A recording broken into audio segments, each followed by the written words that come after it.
이어서 하겠습니다. 그 다음에 이제 중개 사기가 나오거든요. 181페이지. 그래서 중개 대상물 거래 상의 중요한 사항에 관하여 거짓된 언행 그 밖의 방법으로 중개 의뢰인의 판단을 그르치게 하는 행위라고 합니다. 그래서 쭉 보시면 우리가 뒤에 나오지만 중개 대상물에 대해서는요. 우리가 중개를 할 때 그죠? 거래계약 즉 A와 B가 매매계약이나 임대차 계약을 체결하기 전에 그 중개 대상물에 대해서 설명을 해주게 돼 있거든요. 그죠? 당연한 얘기겠죠? 그거에 대해 설명을 해야 살지 팔지 그죠? 그거를 결정을 할 거 아니에요. 근데 그 결정을 하는 데 있어서 그죠? 뭐 거짓말을 한다든지 아니면 판단 착오를 일으키게 한다든지 이런 행위를 하게 되면 안 되겠다는 얘기겠죠? 그죠? 별 얘기가 아니죠? 네. 그 모르는 척 하지 마시고. 예. 근데 중요한 거는 181페이지 동그라미 6번 밑에 보시면 판단을 그르치게 하는 행위에서 중개 의뢰인을 속이려는 적극적인 기망행위뿐만 아니라 중개 의뢰인이 당연히 알아야 할 사실을 알려주지 않은 소극적 기망행위도 포함된다라는 겁니다. 아시겠죠? 그러면 적극적 기망행위는 뭐가 되겠어요? 아까 우리가 편하게 이해할 수 있는 부분이죠? 예? 요 옆에 병원 들어와요. 그죠? 거짓말이잖아. 그죠? 근데 그런 거 말고 설명을 해야 되는데 안 하는 거. 요 옆에 방패장 들어와요.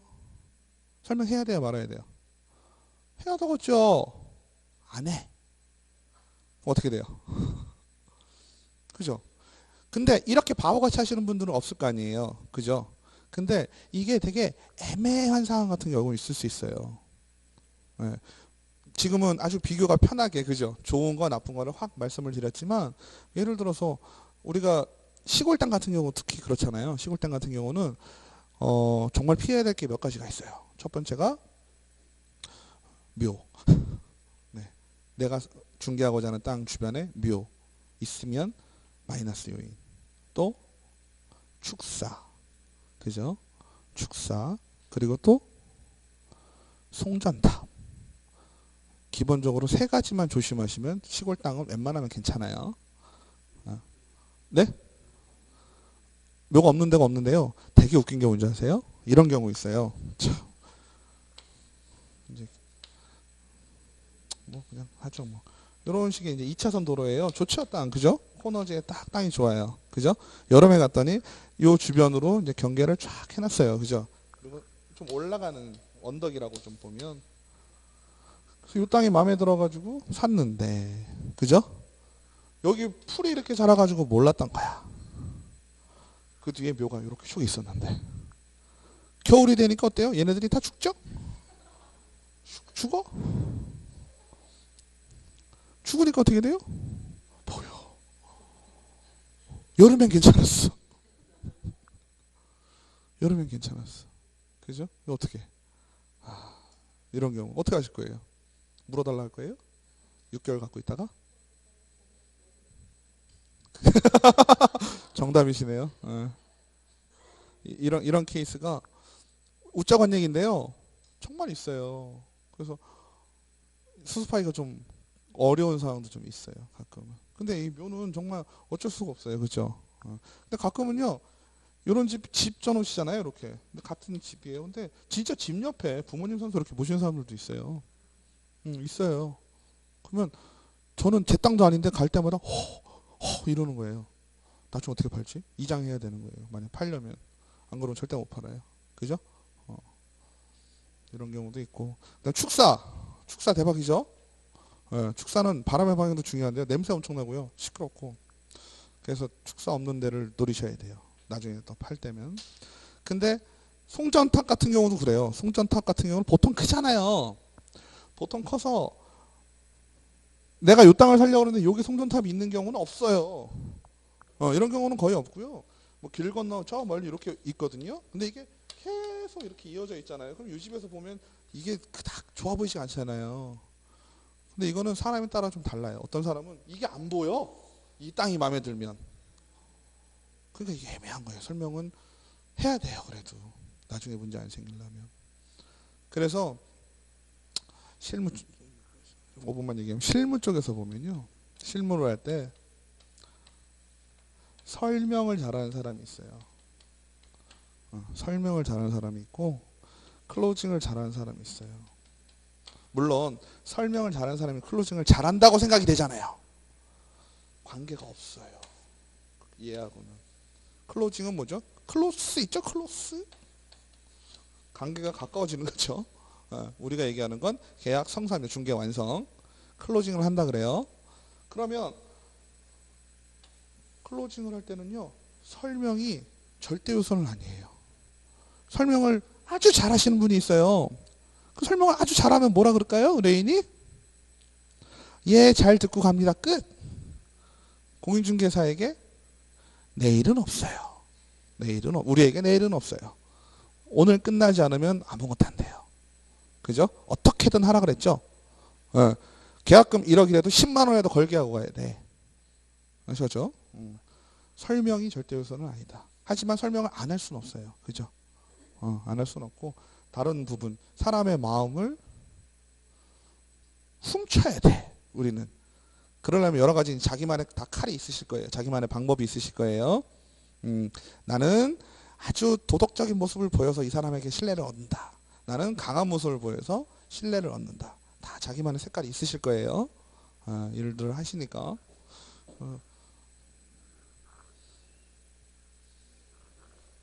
아무튼 적극적 기망행위 뭐에 대해서 속이는 그죠? 제대로 속이는 게 있고 얘기를 안 하는 경우가 있는데 두 가지 다 포함된다라는 거예요. 자 넘기실게요. 개발 제한 구역으로 지정된 사실을 알면서 불고지하였다면 이는 판단을 그르치는 행위이다. 그린벨트로 지정됐는데 그 얘기를 안 했어. 그죠?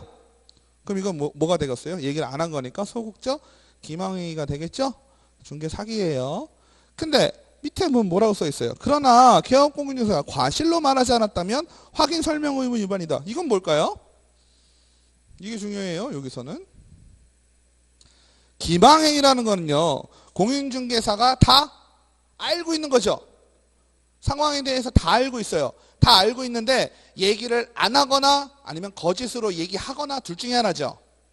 근데 공인중개사가 정말 몰랐던 거야. 그죠? 정말 몰라서 얘기를 안 한 거야. 얘기가 좀 다르죠. 아까 소극적 기망행위는 나쁜 것에 대해서 내가 일부러 얘기를 안 한 거잖아요. 그죠? 근데 그 내용을 내가 정말 몰랐어. 정말 몰랐을 경우는 어떻게 되겠어요? 그거에 대해서 정확하게 확인 설명할 의무가 있는데 그거를 하지 않은 거라는 거예요. 이게 차이가 커요. 그렇죠. 이거는 법정에서 따져야죠. 내가 알았나. 그러니까 포인트는 어떻게 되겠어요? 공인중개사가 만약에 소송을 당하겠죠. 그죠? 손해배상에 대한 책임을 물려고 달려들 거 아니에요. 그러면 나는 어떻게 되겠어요? 내가 보호하기 위한 건 확인 설명 의무가 더 약하거든요. 고을 안 한 게. 과태료거든. 그러니까 그거 맞으려고 더 노력하겠죠? 아시겠죠? 그 다음에 중개대상물을 매매업으로 하는 행위. 그죠? 매매에 대해서 뭐라 그랬어요? 임대업은 금지 행위에 해당되지 않는다라는 거 이해하시면 돼요. 그거만 조심하시면 돼요. 그래서 내용이 뭐가 있냐면 동그라미 5번 보시면요. 개업공인중개사가 10년에 걸쳐서 부동산을 취득하고 1년 정도의 단기간에 5회 이상 매도한 경우 중개대상물 매매를 업으로 하는 행위로서 금지행위에 해당된다. 그죠? 아시겠죠? 매매업하고 아까 비슷하다는 게 뭐였어요? 직거래였잖아요. 그죠? 매매업을 하는 사람들은 직거래가 필수적으로 할 수밖에 없죠. 근데 예를 들어서 매매업을 할 때 직거래를 안 하는 경우도 있을 수 있겠죠. 무슨 얘기일까요? 내가 부동산을 취득하거나 내가 부동산을 팔 때 무조건 다른 사람이 출연했다고 치자고요. 원래 개념은 A, B, C잖아요. 우리가 기본적인 중개가. 근데 C가 파는 거야. 누구한테? B에게. 근데 누가 출연해요? C 프라임 출연하죠? 그러면 나의 지금 지위는 뭐예요? 매도인이죠. 매도인. 공인중개사가 아니라 매도인이죠. 이렇게 꼈을 때는 직거래예요? 아니에요? 아니에요. 그죠? 아시겠죠? 직거래가 필수로 될 수밖에 없다는 얘기는 바보가 아닌 이상이야. 공인중개사는 어때요? 직거래로 물건을 사겠지. 그죠? 물론 이렇게 중개를 해서 사는 경우도 있겠지. 거꾸로 C, A, C 프라임 요런 시스템을 가지고 살 수도 있겠지만 대부분 어떻게 되겠어요? C는 A, A 다시 A2 다시 이런 사람들한테 물건을 살 수밖에 없잖아요. 그죠? 그러니까 직거래는 관련이 있다는 얘기를 아까 드린 거고 처벌도 어때요? 얘는 요 시스템 자체로 보면 요 중개거래는 어때요? 문제가 없지요. 그죠? 요렇게 사거나 요렇게 아니면 내가 이거는 판 거고 그죠? 매도로 한 거고 요거는 매수를 한 거죠. 그죠? 근데 시스템상으로는 공인중개사 다른 C프라임 다 꼈잖아요. 그럼 거래 자체에는 문제가 없거든. 직거래는 아니거든요. 그죠? 근데 이런 경우가 그래서 더 처벌이 더 약하죠? 아까 직거래가 더 세잖아요. 그렇게 이해를 하시라고요. 아시겠죠? 근데 중요한 건 뭐예요? 매매를 업으로 했다는 얘기는 계속 반복적으로 했다는 얘기죠. 그래서 그 정도를 어느 정도로 볼 것이냐라고 했단 말이에요. 판례에 나왔던 얘기인데 10년에 걸쳐서 부동산을 취득하고 1년의 단기에 걸쳐서 5회 이상 매도한 경우 부동산을 1년에 5개 팔면은 그죠? 예. 뭐더 부연 설명은 안 드려도 되겠죠? 예. 그래서 개인임금 공인중개 뭐 마찬가지죠. 중개 매매업은 할 수가 없다. 그 다음에 아까 얘기했던 통장 있죠? 그 통장과 관련된 거는 뭐냐면 관계법령에서 양도할선이 금지된 부동산의 분양, 임대 등과 관련 있는 증서에는 입주자 저축증서, 주택상환사채, 주택조합원의 지위, 철거민 입주 이게 다 뭐예요? 요거 가지고 있으면 뭐 할 수 있는 거예요? 청약의 우선순위가 되죠? 이런 것들을 사고 팔지 말라. 실제로 이걸 사고 팔 수 있어요? 명의 변경이 되는 거예요? 아니죠. 명의 변경은 안 되는 거지만 그거를 거래 자체를 하고 명의는 바꾸지 않고 그걸로 이득을 얻게 되는 거잖아요. 그죠? 그런데 판례에 나왔던 얘기인데 상가 분양계약서 거기 동그라미 치세요. 동그라미 2번에 그죠? 동그라미 2번에 그러나 판례는 상가 분양계약서 같은 경우는 요 사항에 포함되지 않는다. 그러니까 우리가 기억할 건 뭐예요? 상가 분양계약서, 입주자 저축서, 주택상환자체, 주택조합원의 지위, 철거민, 입주권증 요거랑 같이 묶어서 나오면 상가계약서는 어떤 거예요? 좀 다른 아이예요. 아시겠죠? 다시 말씀드리면 상가 분양계약서는 거래해도 되는 거예요? 안 되는 거예요? 중개해도 된다는 얘기예요. 아시겠죠? 그러니까 그런 차이가 있으니까 다르다. 예, 동그라미 딱 쳐놓으시고 그 다음에 밑에 또 뭐 나와요? 분양권, 아파트 분양권은 장래 건축된 건물로 중개 대상물 이지 했어요. 그죠? 중개 대상물 이지라는 뜻은 뭐예요? 중개 대상물이라는 얘기예요. 그러니까 장래에 건축될 때 특정된 거는 분양권은 매매, 그러니까 중개를 해도 되는 거예요? 안 되는 거예요? 되는 거죠. 헷갈리지 마시라고 하는 거죠. 그죠? 우리가 첫 시간인가 제가 입주권하고 분양권 얘기 말씀드렸었죠. 그죠? 그때 헷갈리지 말자고 했던 건 뭐였어요? 특정이 되냐 안 되냐에 따라서 얘기가 좀 달라진다 했었죠. 입주권도 어땠어요? 원래는 안 되죠. 입주권이 저 위에 같은 아이잖아요. 동호수가 지정되지 않은 건 매매를 할 수 없다라 했어요. 그죠? 하지만 이미 지어진 건물에 대해서 들어갈 수 있는 지위, 이미 현존하는 물건에 대해서 동호수가 지정되지 않은 입주권은 또 거래가 가능하다 그랬어. 그래서 헷갈린다 그랬죠. 그죠? 그러니까 특정돼 있는 것, 분양 내가 몇 동 몇 호에 들어갈게 돼 있는 거는 가능하고, 그죠? 이미 현재로 있는 거는 정해지지 않아도 가능하고. 더 헷갈리죠? 아무튼 자, 아파트 분양 우리는 보통 뭐예요? 선 분양 후 시공이죠? 시공되기 전에 분양하는 거 동호수가 지정됐잖아요. 그죠? 추첨하잖아요. 그죠? 당첨되고 추첨하시잖아요. 추첨해서 내가 몇 동 몇 호라는 게 나왔어. 이거는 거래해도 돼요? 안 돼요? 돼요. 아시겠죠? 근데 내가 거기 추첨 아직 안 하고 나 거기 들어갈 수 있는 지위만 가지고 있어. 건물 있어요? 없어요? 아직 없지요. 이런 지위는 거래가 안 되고. 근데 거꾸로 선 시공을 해서 지어져 있어요. 지어져 있는 물리적으로 지어져 있는 거를 내가 들어갈 수 몇 동치는 몰라. 근데 갖고 있어. 들어갈 수 있는 능력을. 근데 그건 또 거래가 되고. 뭐 어떻게 그냥 이해하실 수밖에 없어요. 판례가 다 그렇게 나와서 그런 거예요. 아시겠죠? 응. 안 되는 거죠. 안 되는 거죠. 안 되는 거죠. 응, 안 된다는 거죠. 지정되지 않은 거 아무것도 안 되는 거. 지금 그거잖아요. 철거민 입주권증 뭐 이런 것들 있죠. 안 된다는 거죠. 자, 그래서 밑에 나오고요. 중개를 해도 안 되고 그 매매도 당연히 안 됩니다. 그래서 넘기실게요. 그 다음에 중개일행과 직접 거래라거나 거래 당사자 쌍방을 대리하는 행위. 그쵸? 요것도 중요한 건 뭐냐면요. 쌍방을 대리하거나 직접 거래를 하는데 내가 이익이 그닥 없어. 그죠? 이익이 그닥 없어도 행위 자체로서 금지 행위에 해당이 돼서 처벌을 받는다. 아시겠죠? 아까 수수료 받을 때 어떻게 한다 그랬어요? 그 수표가 부도 수표라 할지라도, 그죠? 당좌 수표가 부도가 났을지라도 이미 받을 때는 나는 초과해서 수수료를 받으려는 의도가 있었지요. 그러니까 걸린다 했죠. 그 다음에 중요한 건 양가로 6번에 동그라미 2번에 리을 고용인의 직접 거래도 금지된다. 그래서 중개보조원이 자신의 소유의 부동산을 중개 의뢰에게 취득하는 것도 허용되지 않는다라는 겁니다. 아시겠죠?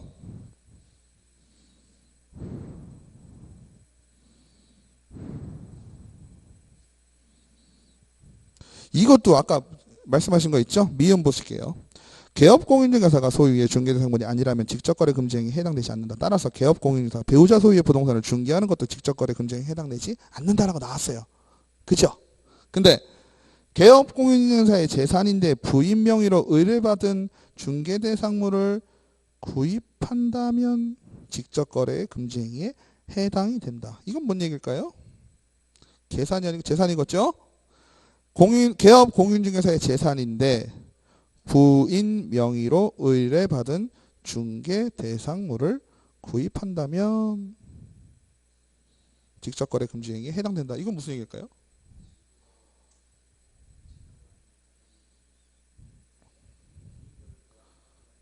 그렇죠? 그러니까 지금 뭐가 되는 거예요? 부인 거라 할지라도 내가 거래를 하게 되면, 그죠? 그 얘기가 되는 거죠. 그 말이 좀 안 되죠? 앞에는 뭐였어요? 부인 거를 내가 팔면 된다, 중개를 하면 된다 그랬어요? 안 된다 그랬어요?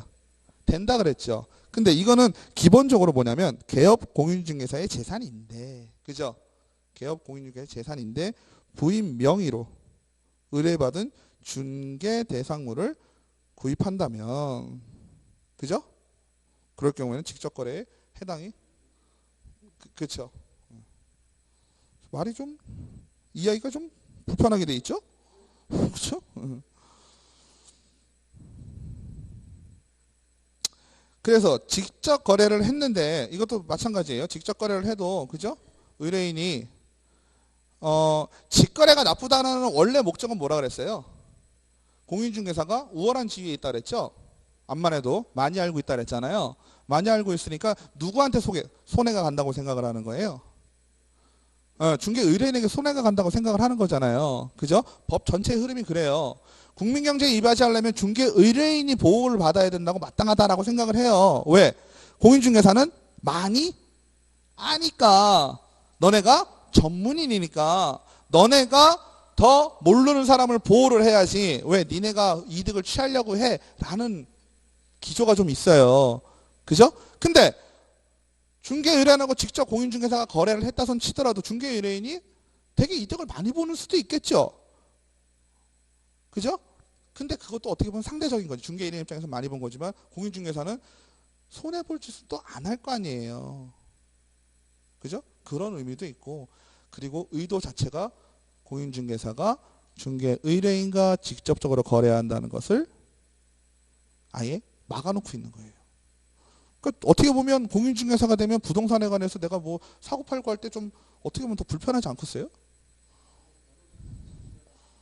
그렇죠. 근데 변호라는 거는 알선이 아니잖아요. 쌍방을 보는 것은 아니잖아요. 그죠? 변호사하고 우리하고는 조금 다른 개념은, 변호사는 소송 대리인이잖아요. 쉽게 얘기하면 변호사는 공동중개의 개념으로 보는 게 더 맞죠. 이쪽 대리인, 이쪽 대리인이잖아요. 그죠? 그걸 대신하는 거니까 자기 변론을 할 수가 있는데 우리는 뭐예요? 내 자신의 개념보다는 누구를 위한? 남을 위한. 우리 뒤에 공제도 나오지만 어때요? 내가 보험을 들어요. 내가 어떠한 보험을 드는데 누구를 위해서? 나를 위한 게 아니라 남을 위해서. 대부분은 어때요? 다 나를 위해서 들지 보험 드는 개념이 그잖아요. 자동차 보험 왜 들어요? 내가 차 사고 났을 때 내가 보상해 줘야 되니까 대신해 줘야 되니까 내가 수익자가 되잖아요. 근데 대부분이 아니라 우리 공인중개사가 드는 보험, 업무에 관한 보험은 어때요? 의뢰인들을 위해서 드는 보험이잖아요. 그죠? 그러니까 의뢰인 우선주의라는 게 좀 전체적으로 아주 많아요. 그리고 공인중개사에 대해서는 책임을 많이 지워요. 헷갈릴 때는 책임을 공인중개사가 다 진다라고 찍으시면 좀 편해요. 그래서 아시겠죠? 그 다음에 개업공인중개사 중개의뢰인과 직접 거래하는 것을 금지하므로 개업공인 다른 이거 아까 이 얘기가 이거죠. 내가 개업공인중개사이지만 다른 개업공인중개사를 불러와서 내가 매도인이나 매수인의 지위에 있다면 얘는 금지행위에 해당되지 않는다. 그죠? 요 자체는 금지행위가 아니지만 C가 이러한 과정을 아주 자주 반복을 하면 뭐에 걸린다? 매매업에 걸린다. 아시겠죠?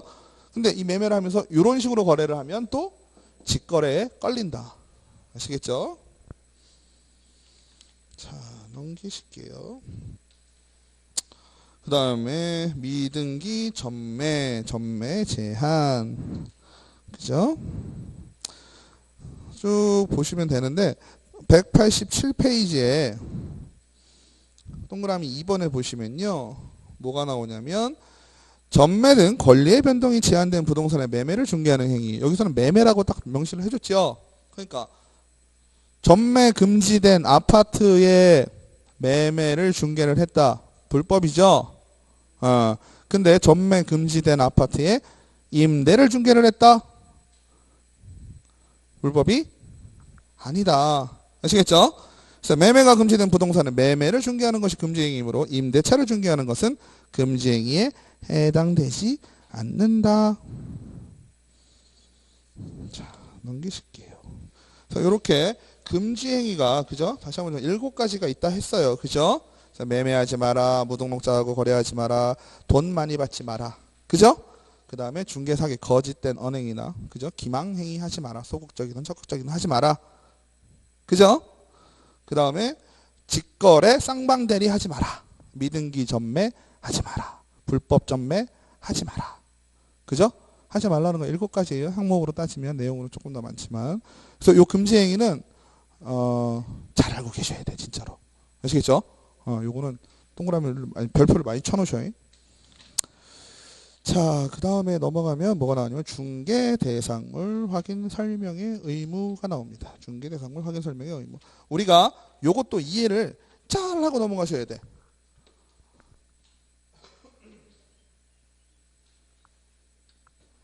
두 가지예요. 말이 똑같은데 두 가지가 있어요. 중개 대상물에 대해서 확인 설명 의무라는 게 있고 설명서 작성의 의무가 있어요.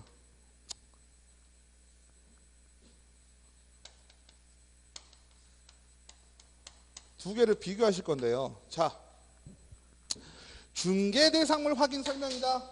이게 무슨 얘기예요? 소리 진짜 크네. 중개대상물 확인 설명이다. 중개대상물은 아시죠? 그죠?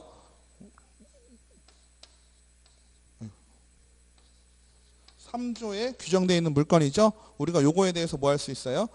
중개를 할 수 있다 했잖아요. 중개업을 영위하고요. 근데 중개 활동을 할 때 이 대상이 되는 중개 대상물에 대해서 우리가 내가 확인을 하고 의뢰인에게 설명을 해줘야 돼요. 그죠? 당연하죠. 당연하죠. 근데 중개 대상물에 대해서 확인하고 설명을 해줄 의무는 언제? 중개 행위를 할 때. 그죠? 그러면 내가 설명한 중개 대상물에 대해서 설명할 내용을 문서로서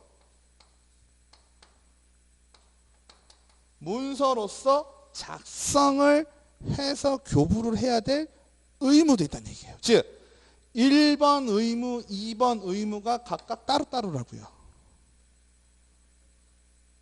중개대상물 확인 설명서 요까지만 하면은요 헷갈리고 뭉뚱그려져요 얘네들이. 근데 이해를 잘 하셔야 될 게 설명만을 해야 될 의무가 있고요. 설명한다고 다 계약해요? 아니죠.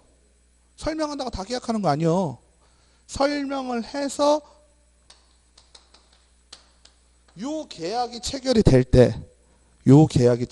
때 문서로서 작성의 의무가 생긴다라는 거예요. 자, 다시 정리하세요. 중개대상물에 대해서 확인하고 설명할 의무를 가지는데 확인 설명의 의무는 중개 완성 전에 하는 거예요. 중개가 완성되는 건 거래계약이 체결되는 거죠. 그러면 중개 대상물에 대해서 확인 설명하는 거니까 누구한테 설명을 해야 되겠어요? 네? A, B 중에 누구한테 얘기해야 되겠어요? 당연히 B죠. A는 지 건데? 나보다 더 잘하는데? 그죠? 자기 거니까 나보다 더 잘할 거 아니에요. 그죠? 그러니까 였다가 얘기를 해야 되겠죠? 맞아요? 그러면 C는 A가 가지고 있는 이 물건에 대해서 잘 알아요? 몰라요? 의뢰받을 땐 모르죠? 그죠? 왜? 내 것도 아닌데 어떻게 알아? 근데 B한테 설명을 해주려면 어떻게 해야 되겠어요? 알아야 되겠죠? 그럼 확인을 합니다. 확인하는 여러 가지 방법이 있어요. 여러 가지 방법이 있는데 직접 가서 상황을 볼 수도 있고요. 그 다음에 공부상의 상황으로 요 물건에 대해서 알 수도 있죠. 그죠? 그러면 여러 가지 상황으로 확인을 한 후에 그 내용을 누구에게? B에게 설명을 한다는 얘기죠. 뭐 할 때? 알선할 때. 그죠? 중개할 때. 그래서 알선을 해서 중개 설명을 해줬단 말이에요. 중개대상물에 대해서 설명을 해주니까 B가 뭐라 그래요? 살게요. 이러죠? 살게요 하면 얘네들이 거래계약이 체결이 되는 거잖아요. 그럼 거래계약이 체결이 될 때는 계약서를 작성을 할 겁니다. 그죠? 어? 계약서 작성을 할 거 아니에요. 금액에 대해서 얼마에 사고 얼마에 팔고 할 거 아니에요. 그 다음에 이 계약서에 한 장 붙이는 게 뭐예요? 중개 대상물에 대해서 확인 설명서. 아시겠죠? 그 다음에 또 하나 붙어요. 뭐가 붙어요? 공제증서. 그죠? 아시겠죠? 그래서 계약서는 세 가지 파트로 나눈다. 요거는 또 세 장으로 나누죠. 두 장인데 작성법과 두 장으로 나누고. 그죠? 요거는 한 장이고. 총 몇 장? 최소한 네 장은 받아야 돼요. 최소한 네 장이야. 왜? 계약서가 또 이렇게 여러 장이 될 수도 있거든요. 합의사항이 있을 수 있고 하니까. 공제증서는 무조건 하나고 얘도 무조건 두 장이고. 이런 식으로 된다. 그래서 이 두 개를 우선 구별하시고요. 뭐 필요성이야. 당연히 필요하겠죠. 그래서 중개 대상물 확인 설명을 잘못해서 중개 의뢰인에게 피해를 입혔을 경우 손해배상에 주의해야 된다라고 돼 있어요. 그래서 법에 보면 25조 중개대상물 확인 설명 의무 설명 개업공인중개사는 중개를 의뢰받은 경우 중개가 완성되기 전에 줄치시고요. 그죠? 다음 각호의 사항을 확인을 해서 당해 중개 대상물에 관한 권리를 취득하고자 하는 중개 의뢰인 동그라미 치시고요. 권리를 취득하고자 하는 중개 의뢰인에게 성실 정확하게 설명. 그죠? 그 다음에 근거 자료 제시. 이렇게 줄쳐 놓으시면 되겠어요. 그래서 뭘 설명하냐면 중개 대상물의 상태, 입지 및 권리 관계, 법령의 규정에 의한 거래 또는 이용 제한 사항, 그 밖에 대통령이 정하는 사항이 있습니다.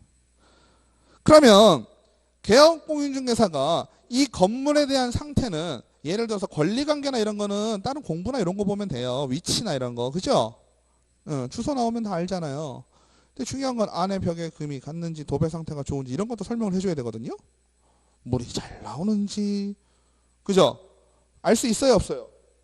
그 집 들어가서 보지 않는 잘 모르잖아요. 그리고 잘 생각해 보세요. 여러분들이 얼마나 바쁜 사람들인데 의뢰받은 물건을 무조건 다 쫓아가서 그 내용을 다 확인할 수가 있어요, 없어요? 확인할 수가 없어요. 없어서 중개 대상물의 기본 사항은 중개 대상물 세 가지 파트로 나누는데요. 기본 사항은 공부를 통해서 확인을 하고요. 세부 사항은요, 주인한테 물어봐요. 아시겠죠? 주인한테 물어봐서 해가 잘 드는지, 도배가 상태가 좋은지, 벽에 크랙은 없는지 이런 거를 물어본다는 얘기죠. 그래서 그 물어본다는 얘기가 이거예요. 매도 의뢰인, 임대 의뢰인 등에게 당해 중개대상물의 상태에 관한 자료를 요구할 수 있다라고 되어 있습니다. 동그라미 2번 25조 2항에. 아시겠죠? 그 다음에 개업공인사는 중개대상물 확인, 개업공인 중개가 완성되어 거래계약서를 작성하는 때에는 확인 설명 사항을 서면으로 작성하여, 거기다가 주로 치세요. 서면으로 작성하여 거래 당사자에게 교부하고 대통령령이 정하는 기간에 그 사본을 보존해야 된다. 제가 한번 말씀드렸지만 여기 세 개 만들었잖아요, 지금. 그죠? 응? 계약할 때 거래계약서, 중개대상물 확인 설명서, 공제증서 세 가지 준다 했죠? 근데 우리가 중개법에서 보존해야 될 게 몇 가지가 있는데 그 중에 하나가 계약서예요. 거래계약서. 거래계약서가 제일 중요합니다. 그죠? 제일 중요한 거죠? 상식적으로. 그래서 얘는 보관을 얼마나 해야 될까요? 5년. 5년 아니면 3년이거든요. 5년이에요. 중개대상물은 얘보다는 좀 떨어지죠? 얘는 좀 떨어지니까 몇 년? 3년. 그죠? 또 하나 있었어. 우리 보존해야 되는 거. 지금은 뭐예요? A와 B와 C가 있을 경우 지금 요거에 관한 사항이죠? 그죠? 우리 여기도 있었잖아요. 그죠? 얘하고 얘. 요런 관계. 요거는 우리가 무슨 계약? 얘는 거래계약. 그죠? 얘는 중개계약 했었죠? 중개계약과 거래계약은 아주 큰 차이가 있어요. 무슨 차이가 있어요? 당사자가 달라. 그죠? 거래계약은 A와 B는 둘 다 의뢰인이에요. 중개계약은 의뢰인과 나의 관계죠. 그죠? 근데 중개계약은 크게 일반 중개계약이 있었고요. 전속 중개계약이 있었어요. 일반 중개계약은 별로 신경 쓸 게 없다 했죠? 얘가 중요하다 했습니다. 그죠? 얘가 중요한 이유는 두 가지예요. 첫 번째, 지정된 서식, 사용. 그죠? 계약서 포맷이 있다 그랬어요. 국토부령으로 정해놓은 거. 그죠? 그 다음에 서식을 사용한 후에는 어떻게 해라? 보존해라 했어요. 보존해라. 그죠? 여기서 보존해라가 나오는 거잖아. 여기 몇 년이었어요? 3년. 그죠? 나중에 헷갈리는 게 일반 중개계약서는 3년을 보관해야 된다 라고 나올 수도 있고 일반 중개계약서는 5년을 보관해야 된다 라고 나올 수도 있어요. 시험에. 그죠? 그럼 헷갈릴 수 있겠죠? 중개계약이라는 걸 이해하신 분은 어떻게 했어요? 전속 중개계약이랑 헷갈려서 3년이 맞다라고 생각할 수가 있겠죠. 얼핏 공부하면 반가운 거예요. 그죠? 근데 계약서라는 거에 포커스를 두신 분들은 어때요? 계약서는 5년이지. 5년 하니까 반가운 거예요. 뭔 말인지 아시죠? 근데 얘는 보존 의무가 있어요, 없어요? 작성의 의무도 없어요. 일반 중개계약은. 아니면 전속 중개계약서는 5년을 보관해야 된다. 전속 중개계약 강조한 거 보니까 되게 중요한 것 같던데 5년 보관해야 되는 거 아니야? 이럴 수 있죠? 아시겠죠? 지금은 쉬운데 나중에 이게 다 짬뽕이 되면 헷갈려요. 그죠? 이런 식이에요. 그 다음에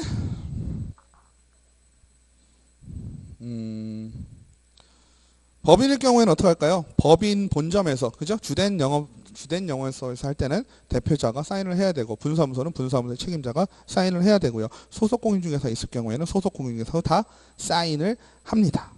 아시겠죠? 그래서 이러한 중개대상물 확인 설명 의무주 다 했고요. 중요한 건 뭐냐면 이제 요거를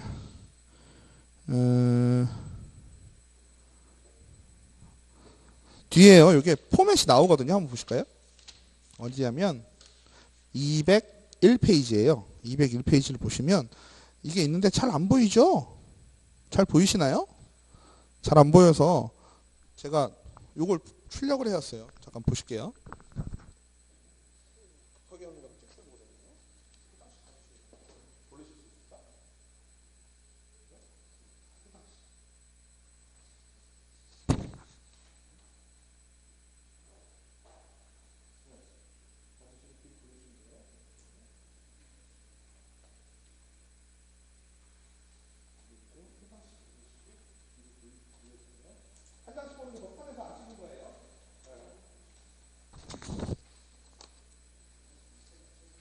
네, 3장씩. 요렇게 3페이지 주세요. 요렇게 요거까지 보세요. 요거.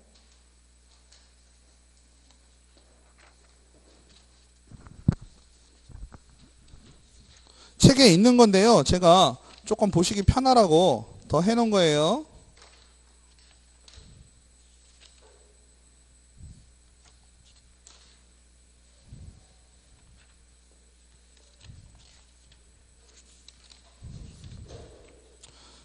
자, 여러분들이 남죠? 네, 한 분, 여기 앞에 주셔야 돼. 3장씩, 이렇게 3장씩까지 주시면 돼요.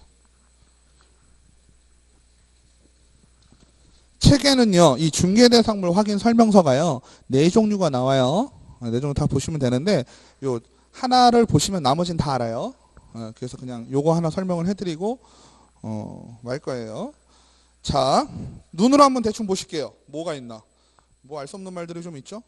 뭐 대상물권의 표시 뭐 어쩌고 저쩌고. 그다음 뒷장 보시면 그죠? 뭐 개업공인 세부 확인 사항 뭐 나오고 뭐 서명하라고 돼 있고 막 그래요. 그죠? 보이시죠? 이게 더 낫죠? 책에 있는 것보다. 자, 이제 하나하나 따져 볼 거예요. 물론 책에 있는 내용대로 하는 것도 좋지만 실제로 보고 하는 게 제일 좋아. 나중에 여러분들이 공인중개사가 되시면 이거는 반드시 작성을 하셔야 돼요. 절대 까먹으면 안 되는 것 중에 하나예요. 귀찮아도 작성을 해야 돼요. 항상. 첫 번째 페이지 보실게요. 맨 위에서 보실 거예요. 맨 위에서. 맨 위에 보시면 공인중개사법 시행규칙 벌칙 20호 서식이라고 돼 있어요. 얘가. 그죠? 그리고 2014년 7월 29일 날 개정이 된 거예요. 이게 포맷이 여러 개가 있었는데요. 지금 바뀌어가지고 2장짜리로 끝났어요. 그래서 지금 쓰는 건 요거고요. 타이틀을 보시면 중개대상물 확인 설명서라고 되어 있습니다. 그죠? 중개대상물에 대해서 확인 설명 의무는 중개 전까지 준한테 물어봐가지고 의뢰인에게 해야 되지만 거래계약을 작성을 할 때는 이 반드시 중개대상물 확인 설명서를 작성을 해라. 그죠? 중개대상물 확인 설명서 옆에 보시면 그게 I라고 되어 있죠. I. 그게 I가 아니고 로마자 1이에요. 1, 2, 3, 4까지 있어요. 1, 2, 3, 4까지 해서 4가지가 있는 거예요. 책에 보시면 나오죠. 책에 보시면 그 4가지가 영어로도 있어요. 얘가. 우리는 훌륭한 사람들이니까 영어도 다 해야 돼. 그죠? 그래서 영어로도 다 나와 있어요. 뭔 말인지 모르겠지만 영어로 되어 있어요. 그래서 첫 번째 주거용 건축물에서 나오는 겁니다. 그래서 주거용 건축물 우리가 알고 있는 뭐예요? 주택이 되겠죠? 그러니까 주택을 거래계약을 알선을 하셨다, 중개를 하셨다 그러면 1번을 뽑아야 되는 거예요. 2번은 뭐예요? 비거주용이에요. 3번은 토지용이고 4번은 공업재단, 광업재단. 지금 얘기를 들어보니까 어때요? 느낌상 3조에서 얘기했던 중개 대상물이네요. 걔네들을 합쳐보니까. 그죠? 맞죠? 토지 및 건축물 그 일행들. 그죠? 맞아요? 네. 그래서 첫 번째 주거용 건축물 요거만 보시면 나머지는 그냥 다 통과예요. 보시면 주거용 건축물이니까 가로에 또 뭐라고 돼 있어요? 단독주택이냐 공동주택이냐 그죠? 매매냐 교환이냐 임대냐 이렇게 나와요. 맞죠? 그러면 단독주택 내가 단독주택에는 뭐가 있고 공동주택에는 뭐가 있고 아직 안 배우셨죠? 주택법 시간에 배우셨나? 배우셨어요? 아직 안 배우셨어요? 아무튼 우리가 아는 건 뭐예요? 2층 슬라브집은 단독주택이고 그죠? 아파트는 공동주택이고 그건 아시잖아요. 배우시면은 이제 그 구분이 돼요. 둘 중에 하나 선택하고 그 다음에 매매를 할 것인지 임대를 할 것인지 임대를 할 경우에도 얘를 쓰는 거예요. 전세 놓을 때도 얘 쓰는 거예요. 그래서 체크를 VPO를 하시면 됩니다. 여기까지는 통과죠. 근데 여기에 있는 내용이 생각보다 뭔가 많지요. 2장을 옆으로 같이 놓고 보셔요. 2장을 옆으로 딱 펼쳐봐요. 맨 세 번째 거는 안 보셔도 되는 거예요. 근데 그렇게 돼 있어서 뽑은 거고 두 장만 딱 옆으로 놓고 보시면 내용이 많죠, 뭔가가. 맞아요? 그러면 이 내용을 어떻게 해야 되겠어요? 알 수 있는 데이터를 우리가 좀 뽑아놔야 되겠죠? 그래서 뭘로 하냐면 등기, 권리증, 등기사항, 증명서, 토지, 대장, 건축물, 대장, 지적도, 임야도, 토지 이용 계획 확인서 뭐 이렇게 있습니다. 그죠? 그러면 각각 얘네들은 다 우리가 공적 장부라고 부르잖아요. 얘네들이 갖고 있는 특징들이 있다는 얘기죠. 등기 권리증은 뭐예요?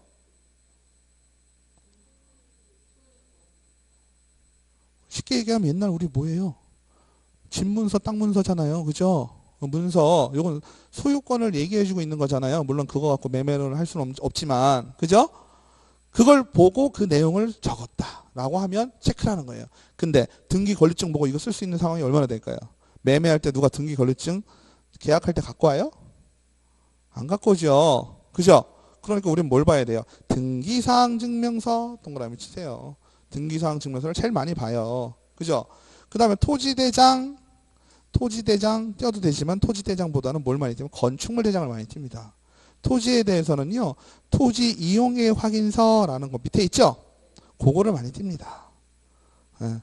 우리가요, 공부가 한 18가지 되는데 요즘은 바뀌어가지고 부동산 종합, 뭐죠? 종합, 그죠? 그 뭐죠? 아무튼 이런 여러 가지 공부를요, 하나로 묶은 것들이 있어요. 그래서 그거를 보셔도 되고, 일반적으로 많이 보는 거는 요 세 가지. 등기사항 증명서, 건축물 대장, 토지 이용 계획. 요 세 가지 정도를 띄면 요거는 작성이 가능하세요. 그래서 대상 물건의 상태에 관한 자료 요구 사항이라고 되어 있네요. 이건 무슨 뜻일까요? 대상 물건을 아시죠? 그죠?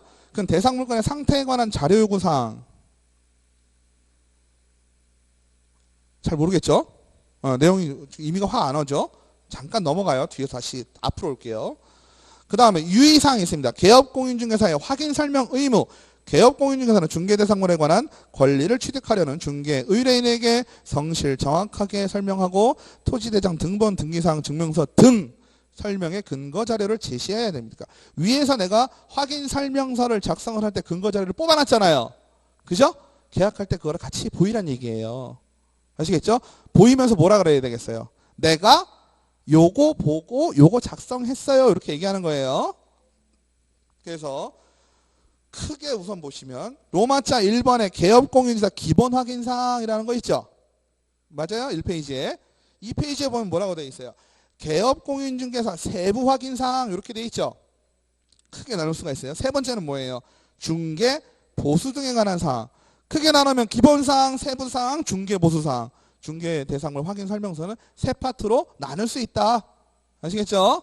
그러면 첫 번째 파트 기본 확인 사항은 뭐가 되겠어요? 대상 물건의 표시 동그라미 1번 토지의 소재지. 그죠? 토지의 소재지를 어떻게 써야 돼요? 주소를 써야 되겠죠?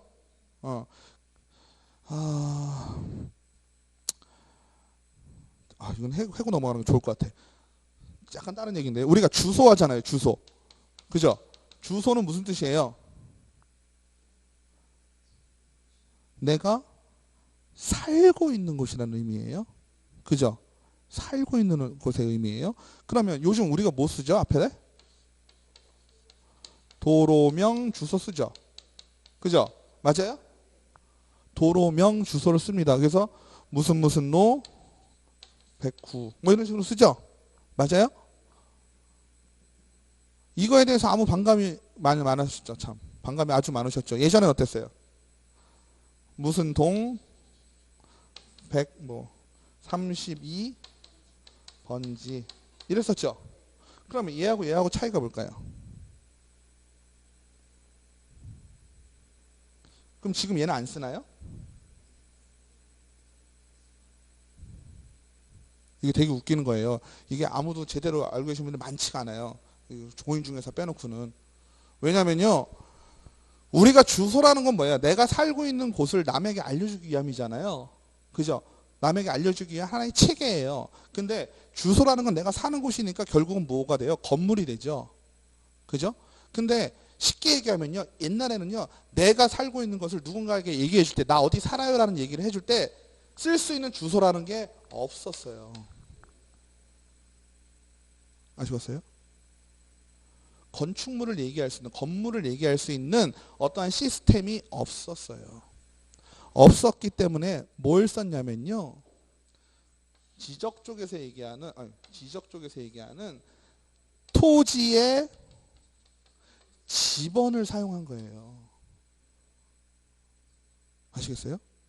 주소라는 체계가 없었기 때문에 내가 살고 있는 건축물에 대해서 얘기를 못 해주기 때문에 토지에는 각각 일련 번호를 다 붙여놨었거든요. 그게 우리가 알고 있는 이 번지수라는 거예요. 지번. 땅이잖아. 땅의 번호잖아요. 아시겠죠? 행정구역에 나눠져 있는 땅의 지번을 뭘로? 주소로 사용을 했던 거예요. 여러분들이 지금까지. 그러다가 어때요? 내가 땅을 얘기할 수 있는 기준이 계속 뭐가 돼요? 도로가 되죠. 도로를 기준으로 해서 내가 몇 번째 있는 건물에 살고 있다는 걸 얘기를 해주고 있다는 얘기지. 현재 상황은. 아시겠죠? 그러니까 예전에는 땅의 지번을 임차해서 쓴 거예요. 그러니까 땅을 얘기할 때 땅의 위치를 얘기할 때는 도로명 주소를 써야 되겠어요? 지번을 써야 되겠어요? 당연히 지번을 써야지. 아시겠어요? 여러분들이 너 어디 살고 있니? 그러면 얘를 얘기를 해야죠. 네 땅 어떤 거니? 그러면 얘를 얘기하는 거예요. 아시겠죠? 그래서 우리가요. 나중에 지금 여기서도 마찬가지고요. 계약서를 쓰잖아요. 계약서를 쓰면 맨 윗줄에 뭐가 나오냐면 소재지가 나와요. 소재지는요. 무조건 지번을 쓰는 거예요. 소재지니까. 아시겠죠? 여기다가 도로명 주소 쓰는 거 아니에요. 부동산은 대상은 다 지번을 쓴다. 하지만 맨 마지막에 어때요? 맨 마지막에 A, B, C 쓰죠? 이때는 누구예요? 사람이 기준이죠? 사람을 기준할 때 여기는 도로명 주소를 쓰는 거예요. 이것도 안 쓰면 안 돼. 도로명 주소는 또 거꾸로 과태료야. 아시겠죠? 하지만 요 위에는 뭘 써라? 반드시 지번을 쓰는 거다. 도로명 주소 쓰는 거 절대 아니에요. 아파트라도. 아시겠죠? 이것도 마찬가지예요. 지금 토지에 대한 내용이 나오잖아요. 토지의 소재지가 어디냐라고 물어보면 뭘 써라? 지번을 써라. 아시겠죠? 그다음에 면적. 뭔지 아시겠죠? 그다음에 지목도 아시죠? 공부 슬슬 배울 거예요. 그래서 공부상의 지목, 실제 이용상. 왜? 전으로 해놓고 논으로 쓸 수도 있고, 그죠? 답으로 해놓고 밭으로 쓸 수도 있고, 그러잖아요. 그죠? 상태가 다를 수가 있잖아요. 그래서 공부상의 지목과 실제 이용 상태를 다 써라. 그죠? 그 다음에 건축물 같은 경우는 전용 면적 대지분. 근데 이런 데이터들을 어디서 얻겠어요? 토지는 적어보시면 돼요. 토지 이용 계획에 보면 면적 다 나오고요. 지목도 다 나와요. 근데 실제 이용 상태는 알 수 있어요? 없어요? 없죠. 가보지 않는 한. 그죠? 가보면 좋겠지만 못 가볼 수도 있어요. 가는 게 의무는 아니죠. 어떻게 해야 되겠어요? 주인한테 물어봐요. 주인한테 물어봐요. 그 다음에 건축물 같은 경우는 건축물 대장을 띄면 다 나옵니다. 그죠? 전용 면적 나오고 대지 지분 같은 경우는 지분 있는 경우에 나오는 거고 준공연도 다 나와요. 그래서 건축물 대장상의 용도도 나오고 실제 용도도 나와요. 건축물 대장상에 예를 들어서 업무시설 오피스텔로 되어 있는데 그죠? 실제는 주거용으로 쓰고 있다. 그럼 그런 걸 표시를 해줘야 돼요. 아시겠죠? 그 다음에 건축물의 구조. 구조는 뭐가 있을까요? 벽돌로 진 집도 있고 철근 콘크리트로 진 집도 있고 그러죠? 에? 그것도 건축물 대장에 보면 나옵니다. 같이 좀 뽑아올 거랬네요. 하나 보면 좋은데. 그죠? 그 다음에 방향은요. 어떻게 되냐면 방향이 좀 중요합니다. 주택 같은 경우는 어떤 게 집의 방향인가요? 한번 보세요. 우리가 특히나 헷갈리는 게 어떤 수가 있냐면 우리가 옛날 집들은 어때요? 담이 있고 그죠? 이렇게 있으면 여기가 문이잖아요. 그죠? 그러면 집이 이렇게 서 있죠. 그죠? 옛날 집들 이런 식으로 서 있는데 일로 들어가면 집이 여기가 남향이라고 하면 남향이에요. 근데 집은 이쪽을 보고 서 있어요. 이렇게. 그죠? 이런 식으로 서 있다. 그러면 이게 남향 들어가서 문이 또 여기 달려 있는데 일로 들어가면 이 집은 남향이에요? 아니면 이쪽을 보고 있으니까 서죠? 서향이에요. 좀 알 수가 없죠. 그죠? 집 문이 달려있다고 해서 그게 방향이다? 그렇진 않죠. 특히나 주거 같은 경우, 주택 같은 경우는 우리가 방향에 아주 민감하죠. 그죠? 방향이 아주 민감해집니다. 이게 남향 집이다 아니다를 판단을 어떻게 해야 될까요? 그죠? 맞습니다. 우리는 상식이 통하는 사이니까. 그죠? 거실에서 주된 창문이 어딜 보고 있느냐가 향이에요. 들어가는 입구에 상관없이. 아시겠죠? 그래서 거실에 들어갔을 때 어때요? 우리가 거실은 대부분 어떻게 생겼어요? 위에서 보면, 그죠? 요즘은 뭐 무슨 베이식 하지만 여기로 들어와서 뭐, 그죠? 복도식으로 있는 경우도 있고 하지만 어쨌든 거실이 제일 큰 공간을 차지하잖아요. 그럼 여기 창이 이렇게 있잖아요. 그죠? 이 창이 난 방향을 주택의 방향으로 봅니다. 아시겠죠? 그 다음에 건축물 대장상의 위반 건축물 여부. 요것도요 되게 재밌는 게 건축물 대장에요 불법이라는 내용까지 표시되는 경우가 있어요. 다가구 주택 같은 경우도 그렇고요. 예를 들어서 뭐 계단 같은 거 불법으로 해놓으면 명령을 내립니다. 시정조치를 내리겠죠. 행정명령을 내리는데 안 들어먹어. 그러다가는 불법 건축물로 등재되는 경우도 있어요. 또 우리 다가구 주택 옥상 있죠. 옥상에다가 주인 세대 막 져놓는 경우 있잖아요. 특히나 어떤 게 많냐면 일반 다가구 말고요. 다중이라고 있어요. 다중주택. 혹시 아시는 모르시죠? 아직 안 배우셨죠? 다중주택이라고 있는데 다중주택은 평수도 작아요. 100평밖에 못 져요. 그러니까 주인 세대 질 공간이 없는 거야. 그러니까 꼭대기층에다가 샌드위치 판넬로 주인 세대를 만들어 놔요. 근데 그게 시도 조례에 따라 다른데요. 25.85제곱미터 이하일 경우에는 1년에 2번 하고 그걸 인정해 줘 버려요. 그냥 평수가 작으면. 그래가지고 25천 그 집을 대신 불법 건축물로 건축물 대장에 등기를 해버려요. 그러니까 기입을 한다고요. 그래서 보면 불법 건축물이네 이럴 수도 있어요. 근데 그 부분은 어떻게 해야 된다? 설명을 반드시 해라라는 얘기죠. 그래서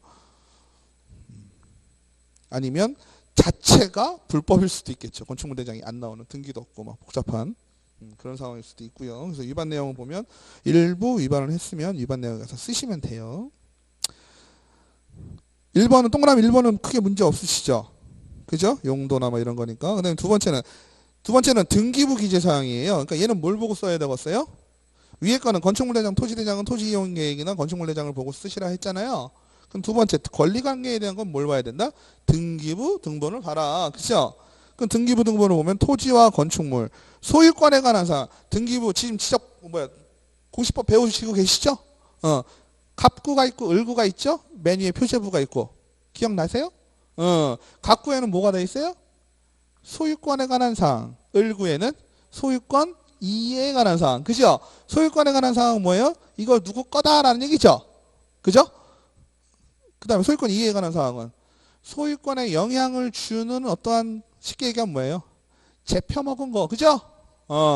그러니까 소유권에 관한 사항, 갑구에 있는 내용을 써야 됩니다. 토지, 건축물 다 찾아서 쓰셔야 돼요. 그죠?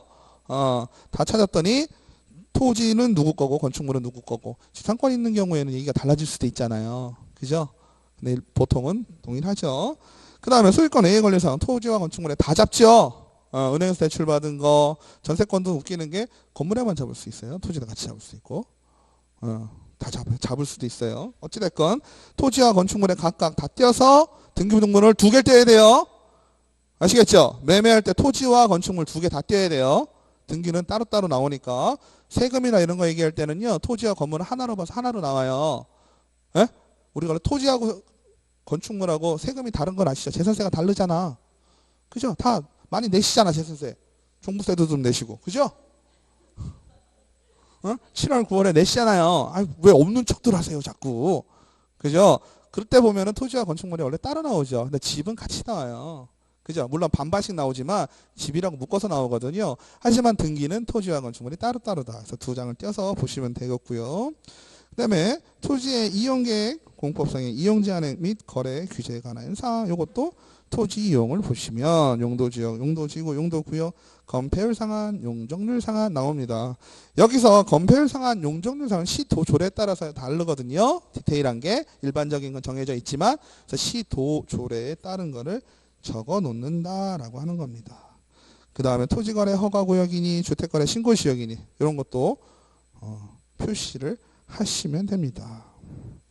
그래서 뭐 지구 단위 계획이나 이런 것도 다 표시를 하시면 되는데 이러한 내용들이 크게 어려울 건 없는데 한번 써보면 원래 좋긴 한데 제가 그것까지는 신경을 못 써서 토지 이용 계획 확인서에 보면 나옵니다.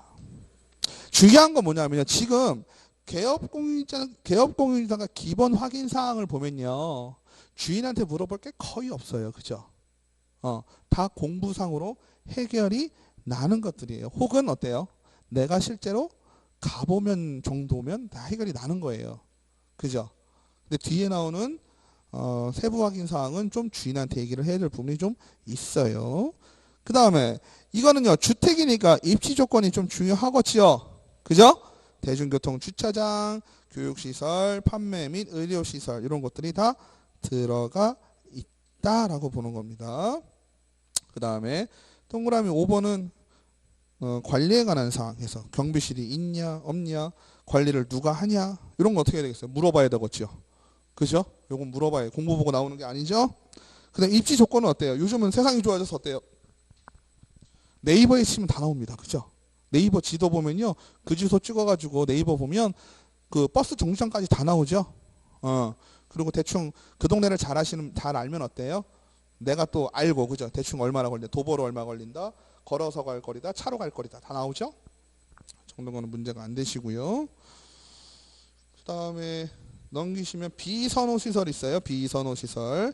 비선호 시설이 있냐 없냐 이게 좀 중요하겠죠. 그죠? 비선호 시설 뭐예요? 아까 근데 주택 얘기니까 뭐 축사는 별로 없겠지. 그죠? 비선호 시설은 뭐가 있을까요? 에? 뭐 화장터 시내는 별로 없으니까. 그죠? 에? 그죠? 쓰레기 문제도 좀 있고 그다음에 뭐 되게 웃긴 게 청주에 가면요. 되게 유명한 아파트가 있습니다. GLCT라고. 그 앞에 가면 냄새가 장난이 아니에요. 거기 뭐 있어요. 하수처리장 같은 게. 그래가지고 또 바로 옆에 공단이거든요. 어떻게 돼 있냐면 이렇게 청주가 이랬으면은 요만큼이 다 공단이거든요. 여기가 서청주 IC예요. GLCT가 여기 이렇게 딱 서 있거든요. 여기 공단이에요. 공단. 그 SK 하이닉스. 그죠? 좋대요. 문 안 열고 사나 봐요. 냄새도 엄청 나거든요. 근데 만족도는 되게 좋아요. 사시는 분들의. 가보면 대전 세종에 계신 분들이 대전 분들 많으시죠? 청주 분들도 있나? 그죠? 세종이 훨씬 좋아. 세종이. 제가 볼 땐 훨씬 좋아. 비싸게만 하는 거 별로 안 좋아. 네? 여기는 뭘 먹고 사냐면요. 문화를 먹고 삽니다. 문화를 먹고 삽니다. 문화와 교육을 먹고 삽니다. 이게 뭔 얘기냐면 강남에 사시는 분들이 왜 강남 살까요? 너 집 어디야? 강남이요? 이거잖아. 그죠? 그리고 그런 사람들이 모이니까 어때요? 학구는 자연스럽게 좋아지죠. 교육이. 그죠? 아시겠죠? 여기도 비슷해요. 되게 웃겨요. 대전에 둔산동 있죠? 둔산. 대전의 둔산을 대전의 강남이라 했었잖아요. 여긴 청주의 강남이에요. 느낌이. 정말로. 제가 대전 둔산동에도 한 5년, 6년 있었거든요. 그러면서 왜냐하면 거기 사시는 분들은 변해가는 거를 잘 인지를 못 하시잖아요. 근데 외지에서 온 사람들은요. 그거를 쳐다보게 되거든요. 여기가 왜 그럴까? 크로브 아파트가 왜 비싸요? 아시죠? 대전에서 오신 것 같아. 크로브 아파트 비싼 거 아시죠? 저는 미스테리 중에 하나가 크로브 아파트 비싼 거였어요. 아니 그 주변 아파트는 싸요. 싸다기보다는 그거보단 싸요. 거긴 적정 가격이에요. 바로 옆에 아파트도 적정 가격인데 크로바 아파트라는 것만 비싸요. 그리고 위치상으로 보면요. 그 옆에 있는 아파트가 학원하고 더 가까울 수도 있거든요. 근데 크로바 아파트가 비싸. 이름도 촌스러운데. 그죠? 왜 그러냐면 문화, 이미지 이런 걸로 먹고 사는 거. 거기 대법원 법원 생기고 이랬을 때 거기 계신 분들 교수 다 거가 살았거든. 그러니까 크로바 아파트 이미지가 아직 좋고 그 이미지 때문에 아파트가 형성해. 저같이 그런 거 연구하는 거 좋아하는 사람들은요. 이해가 안 되는 거예요 도대체. 여러 요인들이 있잖아요. 그러면 그 교육이라는 거는 그 지역에 국한된 거지 어느 특정 아파트에 국한된 게 아니거든요. 강남이면 강남 지역이지 강남에 무슨 아파트 이거는 아니거든요. 좀 그래요. 근데 그 무슨 아파트라고 하는 건 그것만의 특별한 게 있는 거거든요. GL도 마찬가지예요. 여기도 보면 청주에 있는 의사의 한 70%는 여기 살 거예요. 제가 알기로. 의사 뭐 유명한 좀 전문직. 우리도 전문직이잖아. 여기 살아야죠 이제. 그죠? 뭔 얘기하다가 또 3,000% 빠졌죠? 그죠? 비선호시설 얘기하다 그랬구나. 그죠? 아무튼 비선호시설 설명을 해줘야 됩니다. 그 다음에 거래 예정 금액. 이건 중요한 건데요. 거래 예정 금액이라는 거는 거래 금액이 아니죠. 거래 예정 금액은 얼마에 거래를 할 것이다. 그러니까 여기 금액이 중요한 게 아니라 어디 금액이 중요해요? 계약서 금액이 중요합니다. 그래도 예정 금액은 얼마로 하면 되고, 그 다음에 개별 공시지가, 이것도 토지 이용 뛰면 거기 나오거든요. 개별 공시지가 나오고, 건물 공식 가격, 이것도 표준 주택 가격, 공동주택 표준 가격이라는 게 있거든요. 아직 할 게 많네, 그죠? 여러분들 배우실 게 다른 과목에서 배우실 거예요. 그래서 그거를 쓰시면 되고, 그 다음에 취득세, 농특세, 지방교육세 이것도 있죠. 일반적으로는 기본 4%죠. 취득세는 기본 4%를 이해하셔야 돼요. 그 다음에 농지 같은 경우는 3%고, 그죠? 주택은 어때요? 1, 2, 3%고, 그죠? 주택은 금액에 따라 달라지죠? 농특세, 지방교육세에서 쭉쭉 따라옵니다. 그래서 이런 거를 중요한 건 여러분들이 세금이 얼마 나와요? 의뢰인이 물어본다면 뭐라고 대답해야 돼요? 이거 취득세 얼마 나와요? 물어보면 뭐라고 대답해야 돼요? 네? 잘 모르겠는데요. 땡. 그죠? 잘 모르겠네요. 그러면 안 돼요. 막 계산해가지고 723만 7,290원 정도 나오겠네요. 돼요? 안 돼요? 절대 안 됩니다. 아시겠죠? 절대 안 됩니다. 대충 얘기해주고 얼마만큼 나오겠네요. 대신 어떻게 조금 더 높게 부르라 했죠? 사람 마음이 어떻다 그랬어요? 비쌌다가 싸면 되게 기분 좋아요. 원래는 어때요? 너 그것도 정확히 몰라 이렇게 따져야 되죠. 맞죠? 그렇지 않아요? 상식적으로 내가 물어봤는데 정확한 답을 못 준 거 아니에요. 그럼 따져야 되잖아. 그죠? 대충 얼마인데요? 아마 법무사가 더 정확하게 알려줄 거예요. 이러죠. 그럼 법무사 정확하게 알려주나요? 법무사도 정확하게 안 알려줘요. 법무사 정확하게 안 알려줘요. 아무도 정확하게 안 알려줘요. 내봐야 알아요. 그죠? 그거에 같은 의미죠. 그 다음에 실제 권리관계 또는 공시되지 않은 물건의 권리사항 냈어요. 실제 권리관계 또는 공시되지 않은 물건의 권리사항이라는 건 권리니까 뭐가 적었어요? 대표적인 게 전세에 들어가 있는 거 얼마나 되나 이런 거예요. 그죠? 맞지 않아요? 다가구주택 들어가실 때 여러분들 그죠? 등기부 보면 여기 살고 있는 사람이 전세를 사는지 월세를 사는지 알아요 몰라요? 모르죠? 실제 공시되지 않은 즉 알려지지 않은 권리사항 같은 것들 이런 것들 하셔야 된다는 거죠. 유치권이 있을 수도 있고요. 공시되지 않으니까 그런 거를 적어 놓으셔야 돼요. 그래서 지금은 2번으로 넘어왔죠? 세부 확인 사항이에요. 기본 확인 사항, 세부 확인 사항. 세부 확인 사항 같은 경우는 대부분 어떻다? 주인한테 물어봐야 돼요. 그래서 내부 외부 시설물의 상태, 수도, 파손 여부, 용수량. 용수량은 아시죠? 전기는 공급 상태가 정상인지, 가스는 공급 방식이 도시가스인지, 그 밖의 가스인지. 이거는 위에요. 위에 거는 취사용이죠? 요즘은 가스를 어때요? 난방도 하고 취사도 하잖아요. 그러니까 취사로 쓰는 거는 도시가스인지 LPG인지. 그죠? 그리고 난방은 옛날에는 기름 보일러 많았잖아요. 그러니까 이런 식으로 해놓은 건데 지금은 어때요? 다 도시가스죠? 그죠? 아니면 오히려 취사용으로 전기를 쓰죠? 가스를 안 쓰고 인덕션. 그죠? 인덕션 쓰는 경우도 많죠. 그 다음에 소방, 소하전, 비상, 벨. 그죠? 난방 방식, 연료 공급. 이 내용들을 다 어떻게 해야 된다는 거예요? 승강기, 배수, 그 밖의 시설물들을 주인한테 물어봐라. 벽면 및 도배 상태까지 물어봐라. 그 다음에 환경 조건, 일조량, 소음 물어봐라. 그죠? 뒷내용은 어렵진 않지만 잘 모르는 거죠. 앞내용이 더 어렵죠. 기본 사항이 우리가 공부를 더 뚫어지게 쳐다봐야 되기 때문에 더 어려워요. 그죠? 하지만 뒷내용은 물어봐야 되는 거. 마지막으로 중개보수 등에 관한 사항이에요. 중개보수. 오른쪽에 보시면 산출 내역 있죠? 중개보수가 얼마가 나왔다. 뭐 예를 들어서 5천만 원 미만인 임대차를 했다. 그러면 0.5%입니다. 그죠? 0.5%면 전세가 3천이다. 그럼 어떻게 돼요? 3천만 원 곱하기 0.5% 곱하기 1.1 하죠? 1.1 왜 해요? 부가세 때문에 하잖아요. 일반 과세자일 경우에. 그러면 얼마예요? 53 15만 원이네요. 부가세 포함해서 16만 5천 원. 실비 1,000원. 그죠? 16만 1,000원. 실비 받았다고 하는 거긴 다시 안 가죠. 그죠? 그래서 중개보수 16만 5천 원. 실비 빵원. 개 16만 5천 원. 쓰시면 돼요. 중요한 건 최고 한도액이라는 게 있다 했죠? 그래서 옆에 산출 근거로 해놓을 때는 다 계산을 한다 손 치더라도 실제로 왼쪽에 청구하는 거는 한도만큼만 청구를 하셔라. 그죠? 그 다음에 중요한 게 이제 나오지요. 매도인, 매수인, 개업공인사, 개업공인사 여러 명 나오잖아요. 거기서 동그라미 칠게 딱 하나밖에 없어요. 매도인과 매수인 오른쪽으로 쭉 가시면 뭐라고 되어 있어요? 서명 또는 날인 돼 있죠? 그 다음에 내려오면 개업공인사는 뭐라고 되어 있어요? 서명 민 날인. 차이가 뭐죠? 위에는 이름만 쓰고 도장만 찍으면 되죠. 그러니까 이름을 컴퓨터로 프린팅해도 되겠죠? 또는이니까. 그죠? 날인만에 도장만 찍으면 된다는 얘기예요. 근데 공인중개사들은 어떻다?